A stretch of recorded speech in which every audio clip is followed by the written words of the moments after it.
महाराज जी, इस कलयुग में विद्यार्थी जीवन में ब्रह्मचर्य का पालन नहीं हो पाता महाराज जी। क्रोध भी गिरा देता है। मलिन मन को साफ कैसे करें? कि आज हमारी जो नौ पीढ़ी है वो ना शास्त्र स्वाध्याय कर रही है और ना संतों के वचन सुन रही है, ना माता पिता की आज्ञा में रह रही। तो अनुशासनहीनता सदैव पतन का मार्ग पुष्ट करती है। अगर हम अनुशासित जीवन व्यतीत करें तो उन्नति का मार्ग हमें मिल सकता है। माता पिता का अनुशासन, शास्त्र का अनुशासन, संत गुरुदेव का अनुशासन, तो हम आगे बढ़ सकते हैं। तो पहले क्या था कि नवीन बच्चों को परिवार से अलग करके गुरुकुल में रखा जाता था, जिससे वहाँ उनको ब्रह्मचर्य की त्रिकाल संध्या, भगवत आराधना, वैदिक सिद्धांत, मनुष्य जीवन की उन्नति के क्या क्या लक्षण होने चाहिए, अवनति किन किन कारणों से होती है, वो सब ज्ञान होता था। अब अध्यात्म की तो शिक्षा हो ही नहीं रही है, आधुनिक शिक्षा ही हो रही है।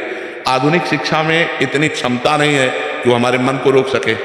आधुनिक शिक्षा में इतनी क्षमता नहीं है कि हमारे मन को रोक सके या शांत कर सके। ये केवल आध्यात्मिक शिक्षा में ही दम है। तो आध्यात्मिक शिक्षा विहीन आधुनिक शिक्षा में अब वो अपने माता पिता का अपमान करना, नाना प्रकार की क्रियाओं द्वारा ब्रह्मचर्य को नष्ट करना, व्यसन करना, इसमें हमारी नई समाज बढ़ती चली जा रही है। आप देख लो, छोटे छोटे बच्चे हस्तमैथुन का शिकार हो रहे हैं। छोटे छोटे बच्चे गंदे वीडियो देख करके बॉयफ्रेंड गर्लफ्रेंड, छोटे छोटे बच्चे व्यसन करने लगे हैं। अधिकतर जो माता पिता के अनुशासन में नहीं है, जो शास्त्रों का अनुशासन पालन नहीं करते, तो इसलिए आज जरूरत है अध्यात्म शिक्षा की। अगर हम अपने बच्चों को थोड़ा शास्त्र श्रवण कराएं, थोड़ा नाम जप कराएं, पवित्र भोजन पवाएं और उनको मित्रवत व्यवहार के द्वारा समझावें कि ऐसे ऐसे गंदे आचरण वाले मित्र मिले तो इनसे दूर रहे। ऐसा छूना, ऐसा करना, ऐसा देखना, ये निषेध है, तुम्हारे जीवन को गिरा देगा। नहीं तो छोटे छोटे बच्चे पतित होते चले जा रहे हैं। जो हमारी एकाग्रता विद्याध्ययन में लगनी चाहिए, जो हमारी एकाग्रता सामाजिक सेवा में लगनी चाहिए, वो एकाग्रता हमारी नशे में और व्यभिचार में जा रही है। हम कह रहे हैं फ्रेंड बनाना कोई पाप नहीं है, लेकिन व्यभिचार करना पाप है। फ्रेंड बनाओ, खूब घूमो, खूब आनंद लो, कोई परेशानी, लेकिन गंदा आचरण मत करो। अगर गंदा आचरण करोगे तो वही तुम्हें डिप्रेशन में पहुंचाएगा, एक दूसरे का मतलब जीवन पतित हो जाएगा। आगे चल करके आपको एक ही रास्ता दिखाई देगा, या तो घोर व्यसन में पड़े रहना या सुख कर लेना। आप देखना, क्यों? क्योंकि मनचली वृत्ति एक जगह टिकती नहीं है। चला भी है समाज में बॉयफ्रेंड ब्रेकअप, इसमें चरित्र आपका दूषित हो रहा है, आपके विचार दूषित हो रहे हैं, आपकी मानसिकता दूषित हो रही है। अब आप अपने जीवन को ऐसे गर्त में गिराने जा रहे हैं जो पूरे जीवन आपको दुख देगा, क्योंकि आप एक सद्गृहस्थ नहीं बन पाएंगे। यदि आपने ऐसे गंदी आदतें की और आपका ब्याह हो गया तो आप अपनी पत्नी से संतुष्ट नहीं रहेंगे। आप एक पत्नी व्रत धारण नहीं कर पाएंगे, आप एक पति व्रत धारण नहीं कर पाएंगे। तो आपका न्यू जो जीवन का उत्थान करने की थी, आपने उसी को नष्ट कर दिया।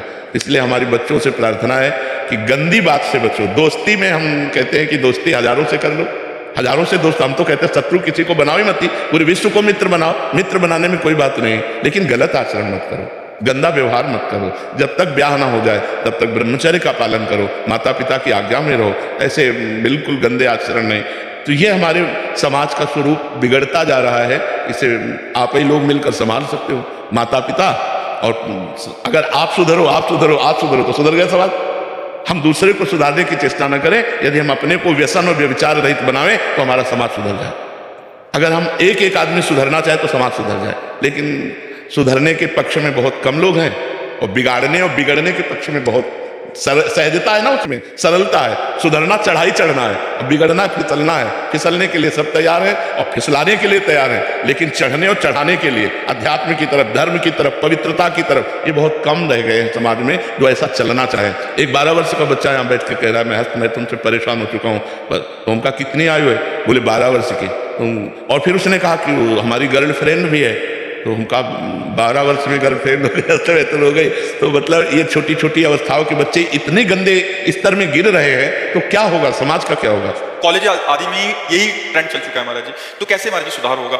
जैसे आप कह रहे हैं कि दोस्ती करने में कोई दिक्कत नहीं, बट वो अपनी इंद्रियों पे काबू ना करने के कारण फिर वो उस फिसलन नहीं। हम जैसे अपनी बहन के साथ भी तो रहते हैं घर में, मित्रता रखना कोई पाप नहीं, कोई दोष नहीं है, लेकिन मित्रता रख करके कुपंथ में चले जाना, कुमार्ग में चले जाना, ऐसी हरकतें कर देना जिससे जीवन बर्बाद हो जाए, तो हमें लगता है इस पर सुधार होना चाहिए। बच्चों को अपने जीवन को पवित्र रखना चाहिए जब तक पाणी ग्रहण ना हो जाए, जब तक माता पिता सुव्यवस्थित जगह ब्याह ना कर दें तब तक। देखो, जो ये बच्चे एक दूसरे को भगा ले जाने वाली वृत्ति रखते हैं ना, वो बहुत दुख पाते हैं।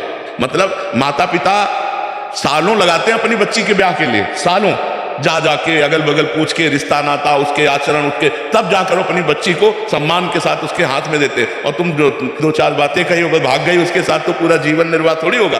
तो वो कैसा व्यक्ति स्वभाव वाला है? देखो प्रेजेंट का स्वभाव अलग होता है, लेकिन हमारा एकांतिक जीवन कैसा है, हमारा पर्सनल जीवन कैसा है। तो जब आप किसी के पर्सनल जीवन में घुसेंगे तो आप खतरा पाएंगे। इसलिए माता पिता की अनुमति आवश्यक है, क्योंकि वो अच्छी तरह देख सुन करके अपने बच्चे को सुखी करना चाहते हैं। पर आजकल बच्चे ऐसे माता पिता को कुछ नहीं समझते हैं, मनमानी आचरण करते हैं।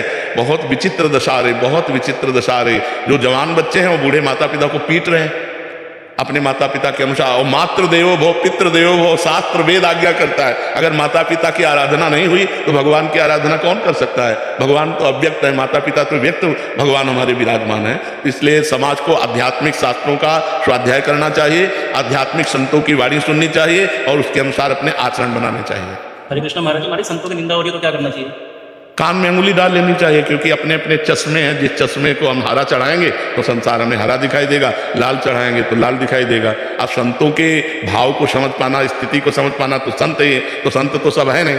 तो जिसकी जैसी दृष्टि है वैसे ही तो दर्शन करेगा, और जैसा दर्शन करेगा वैसा वर्णन करेगा। जाकी रही भावना जैसी, प्रभु मूर्ति देखी तिन तैसी। तो हमें चाहिए जहाँ संत निंदा हो रही हो वहाँ कान में अंगुली डाल करके चले जाना चाहिए। रिश्तेदारों के कर रहे हैं नहीं नहीं, बिल्कुल लड़ाई नहीं करनी चाहिए। सत्संगी को ऐसा होना चाहिए कि जैसे किसी की निंदा कर रहे हैं तो कान में अंगुली डाले चल दे, पागल आदमी है। अगर आप लड़ाई किए तो आप में और उसमें अंतर क्या रह गया? वो निंदा कर रहा है, आप उसे मार रहे हैं, तो बात तो हो गई एक ही। वो निंदा कर रहा है, आप क्रोध कर रहे हैं, तो दोनों दोषी हो गए। वो निंदा कर रहा है, आप कान में अंगुली डालिए और वहां से चल दीजिए। वो उसकी मति है, सुनने से हमारा मन दुखी होगा, इसलिए हम सुनेंगे नहीं। हाँ, वो होता है, ऐसा होता है, तो हम सुनेंगे नहीं, उस सभा से चल देंगे, उस स्थान से चल देंगे, लेकिन हम उस व्यक्ति को भी नहीं मारेंगे, उस व्यक्ति से भी नहीं लड़ेंगे। क्योंकि अगर उस व्यक्ति से हम लड़ते हैं तो वो निंदा रूपी दोष से युक्त और हम क्रोध रूपी दोष से युक्त हो गए, बात तो दोनों गड़बड़ हो गई। तो हमको अपने को बचाना है। वो निंदा कर रहा है, हम कान में उंगली डाला, चल रहा है, ऐसे